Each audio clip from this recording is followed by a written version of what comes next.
Hola, buenos días. Desde Proyecto Libremente estamos hoy con el señor Jean-Pierre Garner-Mallet, padre de la teoría del desdoblamiento del tiempo. Buenos días, Jean-Pierre. Bonjour. ¿Cómo describiría usted el taller que ha venido a impartir este fin de semana a Barcelona? Comment décrire Es ça? complicado C'est pas describir compliqué, esto. C'est-à-dire d'essayer de faire Es decir, comprendre intentar dar a entender a gens personas qui que ne no sont son pas scientifiques científicas la aplicación de una teoría científica accesible a todo el mundo, con la lógica científica subyacente.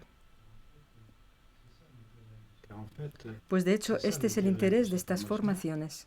Es la de mostrar que la aplicación de una teoría científica permite a todo el mundo equilibrarse sin conocer la mínima ecuación. Este es el objetivo. Por lo tanto, ¿cómo describiría usted su teoría a una persona que no comprende el lenguaje científico? Es sencillamente explicar el porqué de un desdoblamiento del tiempo. Es decir, que si yo dispongo de dos tiempos diferentes al mismo tiempo, un tiempo muy corto en el que no tengo tiempo de hacer nada, un tiempo nulo que no percibo, y que yo pueda disponer al mismo tiempo de un tiempo excesivamente largo durante ese tiempo corto. Esa es la dificultad de entender.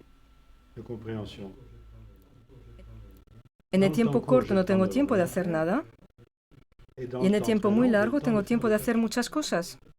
O sea que si estoy presente en los dos tiempos diferentes, yo puedo hacer muchas cosas, cuando sin embargo, en mi tiempo no tengo tiempo de saber que estoy haciendo muchas cosas.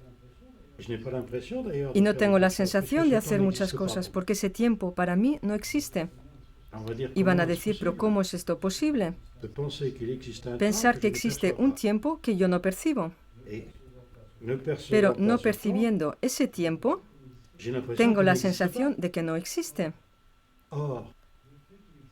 Y sin embargo, el hecho de que exista es que tenga tiempo de hacer yo muchísimas cosas, lo cual cambia mi memoria de manera instantánea y que me da deseos, nuevos pensamientos que parecen llegar de ningún sitio.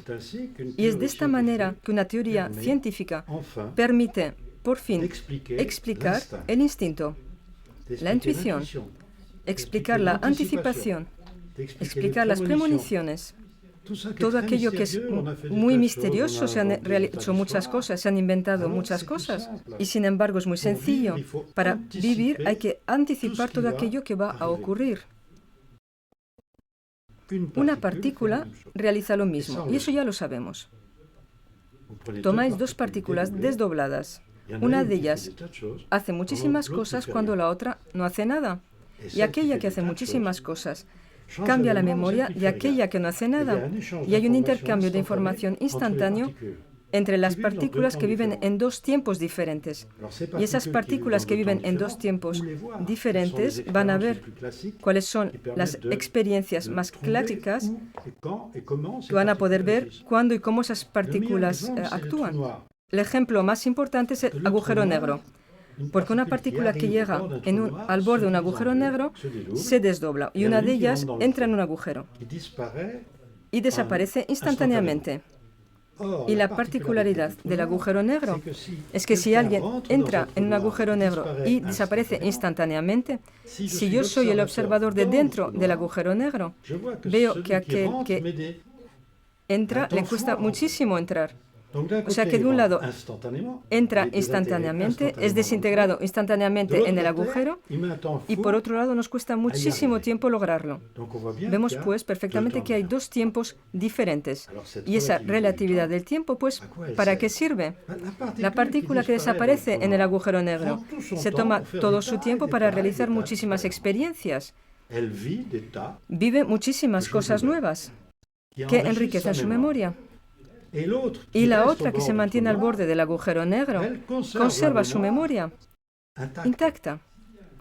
O sea que cuando la partícula vuelve a salir del agujero negro de la manera igualmente rápida como cuando entró, no tenemos la sensación que sale de ella, tenemos la sensación que es una partícula nueva que está ahí al borde del agujero negro y que realiza la unión con su otra partícula. De hecho, es la partícula que se ha desdoblada la que reencuentra a su partícula célibe, que viene a unirse con la partícula célibe que era anteriormente. Hay pues un cambio de memoria instantánea para aquella que se ha quedado al borde. No ha hecho ninguna experiencia, pero mientras que la partícula está en el agujero, su memoria puede cambiar simplemente por un intercambio de informaciones.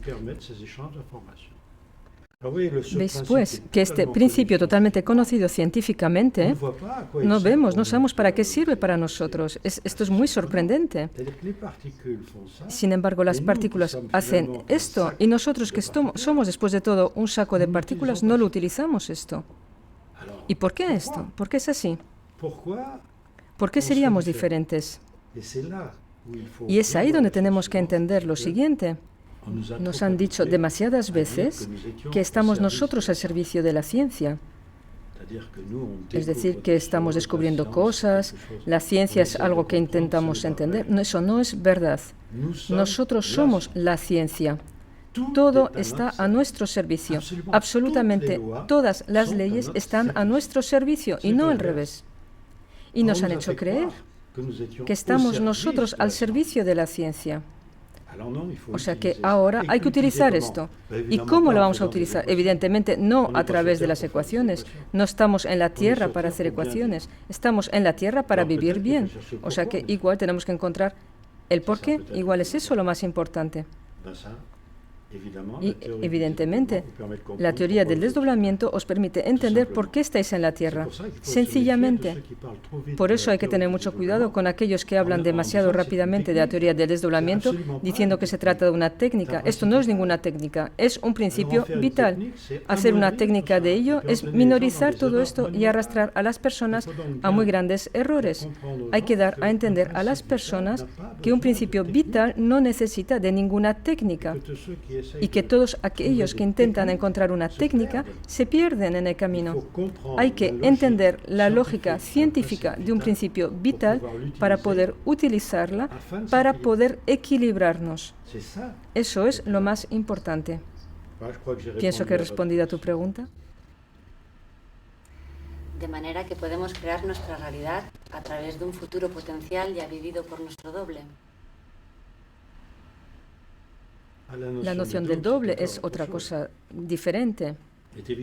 Evidentemente que si vivimos en tiempos diferentes, podemos llamar a eso un doble. Es decir, yo estoy en un tiempo, yo estoy en otro tiempo. Lo más sencillo es evidentemente decir que tenemos un doble. Y esos intercambios de informaciones con un doble, debemos de saber que no se trata de nada artificial. Es algo que tiene que ser totalmente natural. Las partículas que os decía antes que se desdoblan, intercambian sus informaciones, se llama a eso la intrincación. Es un fenómeno totalmente constatado científicamente. Son intercambios de informaciones. No se entiende muy bien a nivel de partículas el por qué, porque no conocemos esta teoría del desdoblamiento. No sabemos cuál es la necesidad de un desdoblamiento. La necesidad de un desdoblamiento hay que retomar la base misma de la lógica. Si yo me hago una pregunta, yo quiero obtener una respuesta, pero lo más rápidamente posible, evidentemente. Y el tiempo en que yo busco la respuesta a mi pregunta, para mí es un tiempo perdido. Entonces, la idea del desdoblamiento es muy sencilla. Voy a suprimir ese tiempo entre la pregunta y la respuesta. Y voy a tener la respuesta al mismo tiempo de la pregunta. Y esto me permitirá realizarme otras preguntas. Evidentemente hay que imaginarse que hay alguien que responde a la pregunta. Entonces, me desdoblo. Y en el tiempo que suprimo, pongo a alguien como yo que va a responder a mi pregunta. Ese desdoblamiento es muy sencillo y lo entendemos. Uno de ellos se toma el tiempo para responder a la pregunta y el otro espera la respuesta al mismo tiempo que la pregunta, que va pues a realizarse preguntas diferentes. Y esas preguntas diferentes lo van a hacer evolucionar rápidamente. Pero ¿es suficiente pensar esto así? Ya veis que hay algo que no encaja, que no va bien.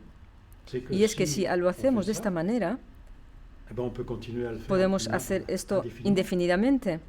Es decir, aquel que está desdoblado del primero en su tiempo se puede desdoblar de nuevo, de la misma manera. Veis pues que existe un sistema de desdoblamiento que podría ser infinito, pero ese no es el interés. El interés es de hacer que tengamos siempre la sensación de tener una extrema libertad.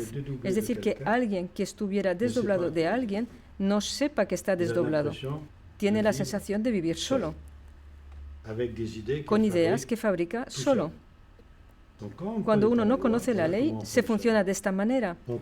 Pensamos que somos dueños de nuestros pensamientos. Pensamos que vivimos en un solo tiempo único y que es mi cerebro el que fabrica mis pensamientos. Nunca pensamos que mis pensamientos pueden ser fabricados en otro tiempo por otra persona. Entonces, si yo me desdoblo y si tengo un doble, mis preguntas son mis preguntas. Mi doble me hace una pregunta, soy yo. Y a través de ese mismo mecanismo de intercambio de información entre un doble y yo, puedo recibir informaciones que no vienen de mi doble. Y en ese caso, yo dependo de alguien que no conozco. Veis, pues, que mi vida, debo de conocer este principio para saber cómo funciona, para estar seguro de que recibo informaciones que están hechas para mí. Para ser más sencillo, le llamas por teléfono a tu marido, el cual se ha ido a visitar la jungla durante 10 años. Os imagináis esto así. Y estáis en relación telefónica con él de continuo para saber qué tal le va, para ayudarle, que él os ayude a vosotros por vuestro lado. Es decir, intercambios de informaciones útiles para ambos. Ahora imaginaros que alguien coge el teléfono de vuestro marido y responde en su lugar. Y te dice cualquier cosa, cualquier tontería, y tú piensas que es él. Te va a hacer vivir otra cosa diferente, cosas diferentes que tu marido no te hubiera hecho vivir. Y ocurre lo mismo con la historia del desdoblamiento. Yo tengo un doble, le tengo pues que escuchar, puesto que soy yo. Soy yo. Tengo una relación privilegiada conmigo, hay un yo que es esencial. Y cualquiera puede utilizar ese mecanismo de intercambios de informaciones entre mí mismo y mí mismo. Y en ese caso recibo informaciones que no están hechas para mí. ¿Y cómo realizo la diferencia? Pues hay que conocer la ley científica, hay que conocer cómo funciona. No hay que inventar técnicas. Porque que sea en Francia o en España, hay tantas personas actualmente que hablan del desdoblamiento del tiempo como si fuera una técnica. No hay técnica, hay una ley. Cuando conocéis la ley científica, sois capaces de enseñar a las personas a no cometer errores porque conocéis la ciencia que hay detrás.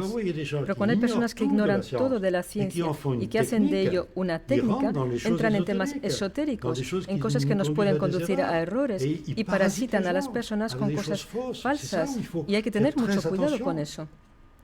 Porque hay muchísimas personas que hablan de esto sin conocer nada.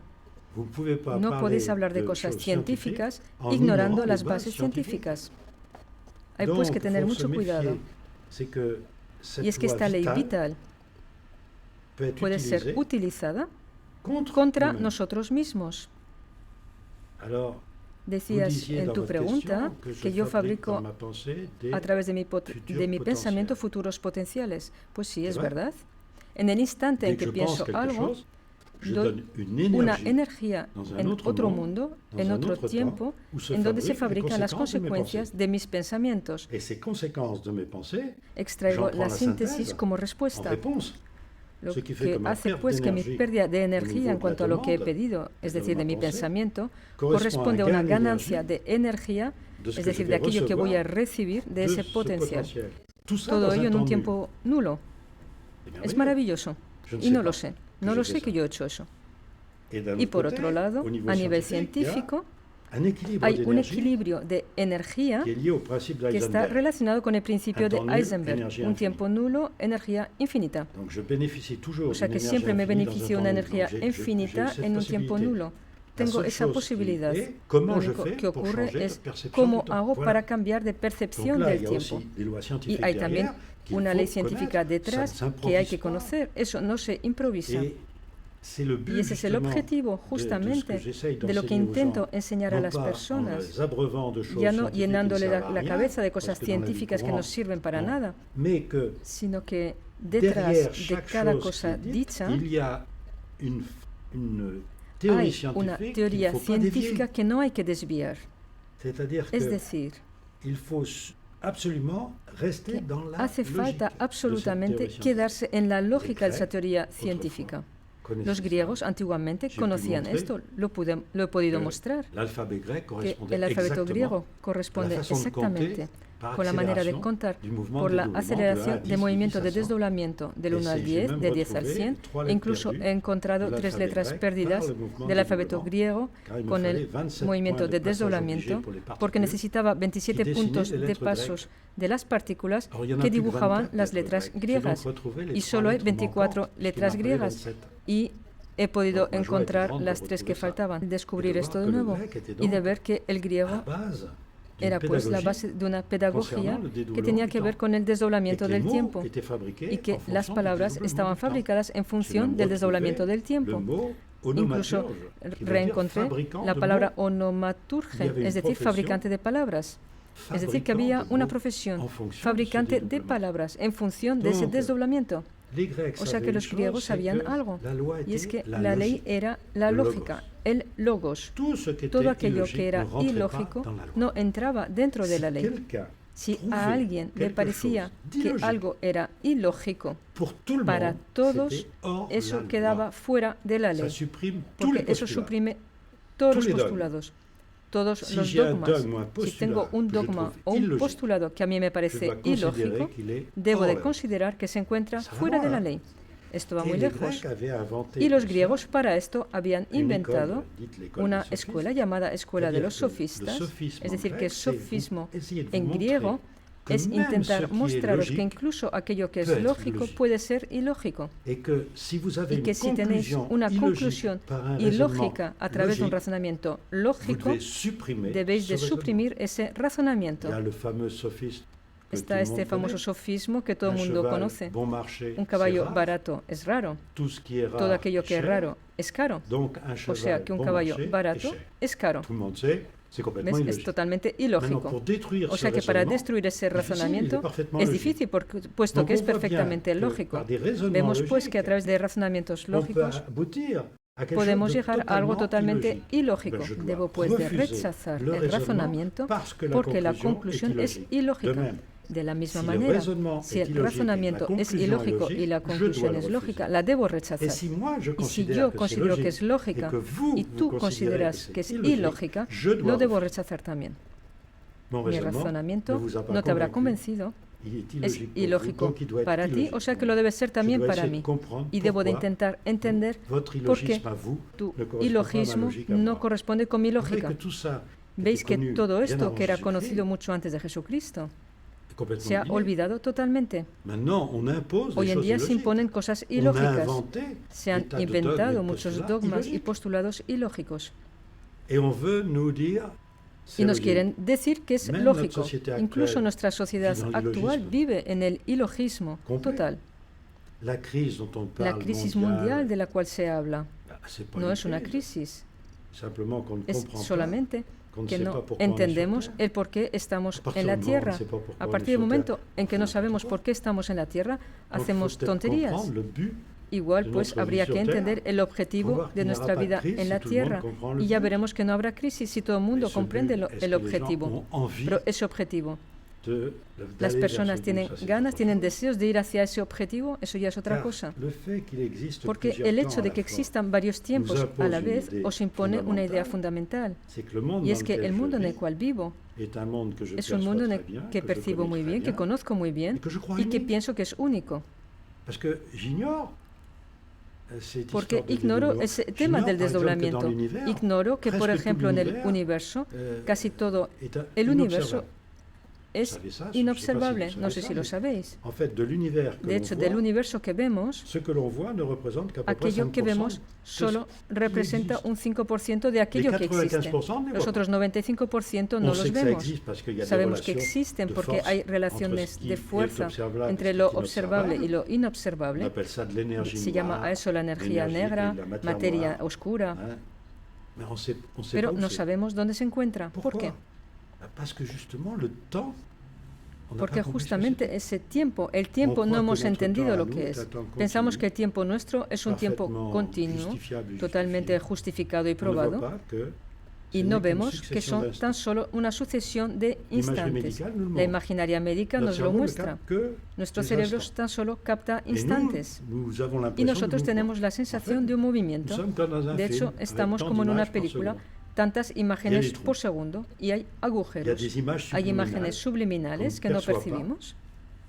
Y hay tiempos subliminales de la misma manera que no percibimos. ¿Para qué sirven? Y es ahí donde hay que entender que esta propiedad del tiempo nos impone la idea de un tiempo que tiene propiedades de la misma manera que un espacio. Sabemos que un espacio tiene propiedades, las conocemos, puesto que se trata de nuestro espacio de observación, pero hay que considerar que el tiempo es lo mismo. Hay propiedades y hay que conocerlas. Lo más sencillo de esa propiedad es que en un tiempo que para mí no existe, yo me fabrico un potencial. Eso es sensacional.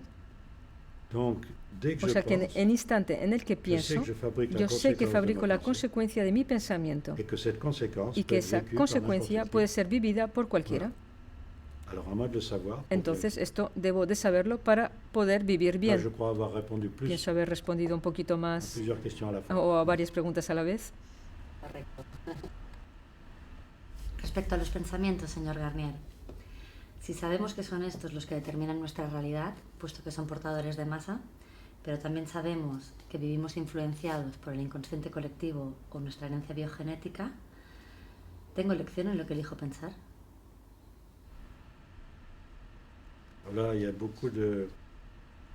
Hay mucha confusión con las palabras que utilizas.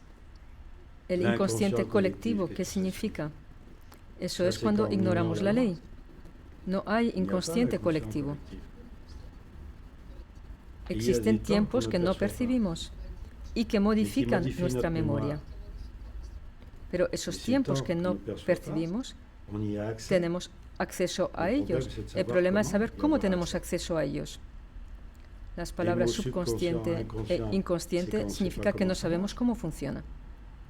Pero ved una cosa, si yo me imagino que tengo tiempos imperceptibles en mi tiempo y que me permiten, cambiando de tiempo, tener tiempo de, debo pues admitir que mi vida continúa,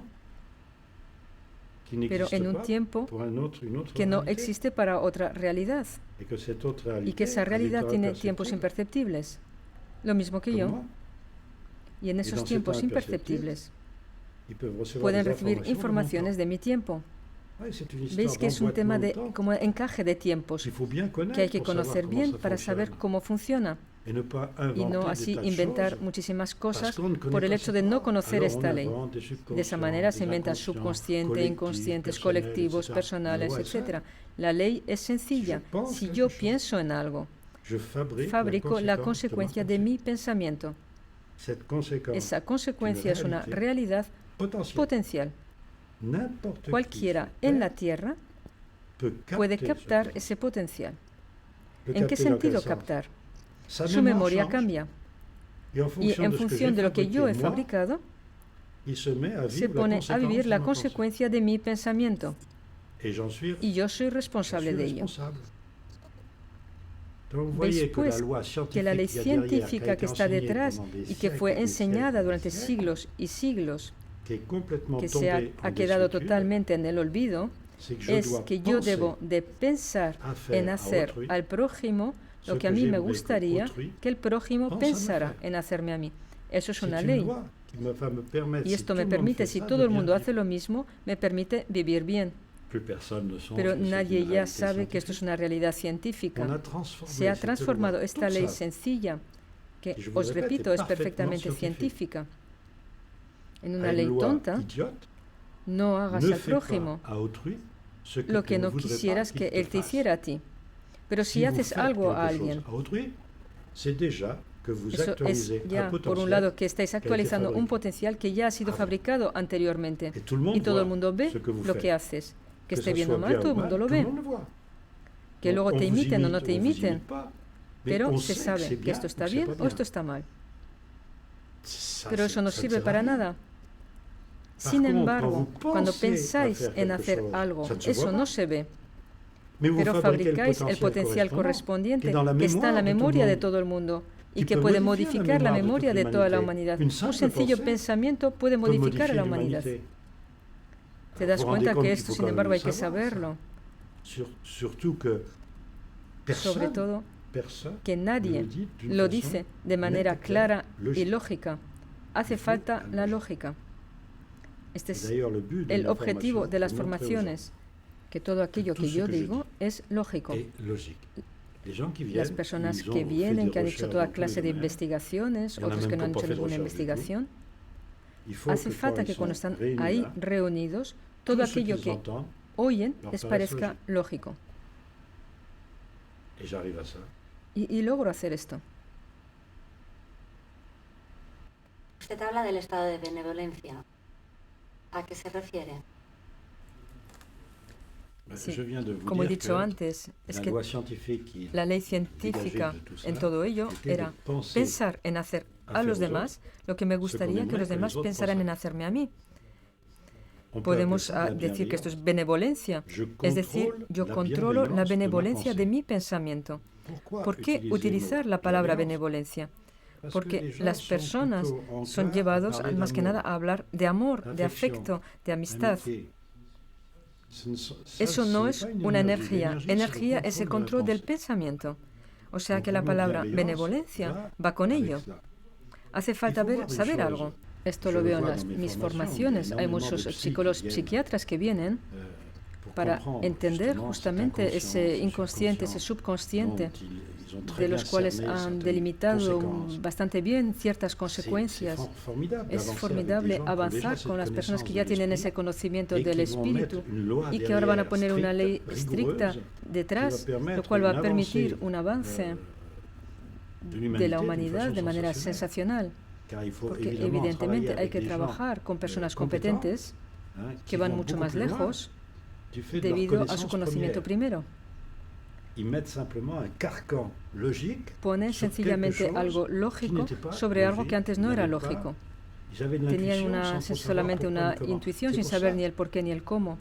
Por eso lo que he dicho antes, subconsciente, inconsciente, son palabras que esconden la ausencia de ley. Pero cuando tenéis el desdoblamiento del tiempo, ahí ya no hay inconsciente o subconsciente. Hay tiempos perceptibles y hay tiempos imperceptibles. En mi tiempo perceptible tengo la sensación de tener pensamientos conscientes, pero en los tiempos imperceptibles tengo los mismos pensamientos, pero no los percibo. No tengo tiempo de percibirlos. Y por desdoblamiento los percibo. ¿Veis que es justamente ahí el interés de conocer la ley y asociar a ello los conocimientos en psicología, psicoanálisis y demás? Son muy importantes. Porque encontramos la lógica. La lógica. Es la sencilla lógica. La palabra benevolencia.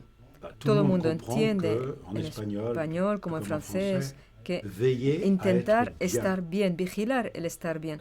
Es decir, que yo sé que mi pensamiento, si alguien pudiera leer en mi cabeza, en mi mente, suponiendo que mi cabeza fabrica los pensamientos, pues así, pero que todo el mundo ve que aquello que estoy pensando está bien y entonces puedo decir que soy benevolente. Pero no se trata de un estado, se trata de un control de mi pensamiento. Yo no soy naturalmente benevolente, no significa estrictamente nada.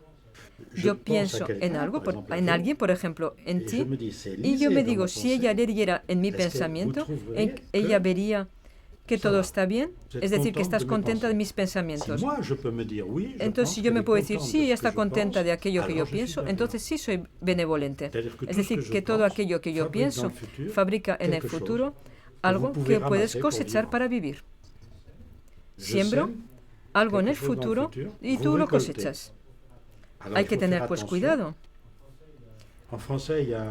En francés y en castellano hay un proverbio que dice: quien siembra vientos cosecha tempestades. Intentemos pues sembrar tranquilidad, calma, paz. Y entonces cosecharemos la paz, la calma, la tranquilidad. Ved que pensar en hacer al prójimo lo que nos gustaría que el prójimo pensara en hacernos a nosotros es verdaderamente una ley científica. Y pienso que podemos concluir con esto, porque eso es verdaderamente lo más importante. Ved a todos estos científicos que nos han hablado de esto durante el paso de los siglos. El primero en hablar de esto se llamaba Pitágoras, una persona muy conocida. El segundo era Buda, más o menos un siglo y medio después. Y luego tenéis a Jesús, hace 2000 años. Y tenéis a Mahoma, 7 siglos después. Todos ellos nos han dicho, todos, piensa en hacer a tu hermano lo que te gustaría que tu hermano pensara en hacerte a ti. Es una ley científica. Hemos perdido la ciencia. Hemos hecho de ella muchas cosas, filosofías religiosas, dogmáticas, etc. Pues no. Hay que aplicar una ley. Y esa ley hay que conocerla. No hay que inventar leyes sin conocer la ley y sus aplicaciones. No hay ninguna técnica, hay una ley. Espero haber sido sencillo para mostraros que no son las ecuaciones lo que cuentan. Es verdaderamente la aplicación de una ley. Y nosotros somos la ley. Y os agradezco mucho por vuestra acogida. Muchas gracias a usted por su tiempo y por su saber. Merci.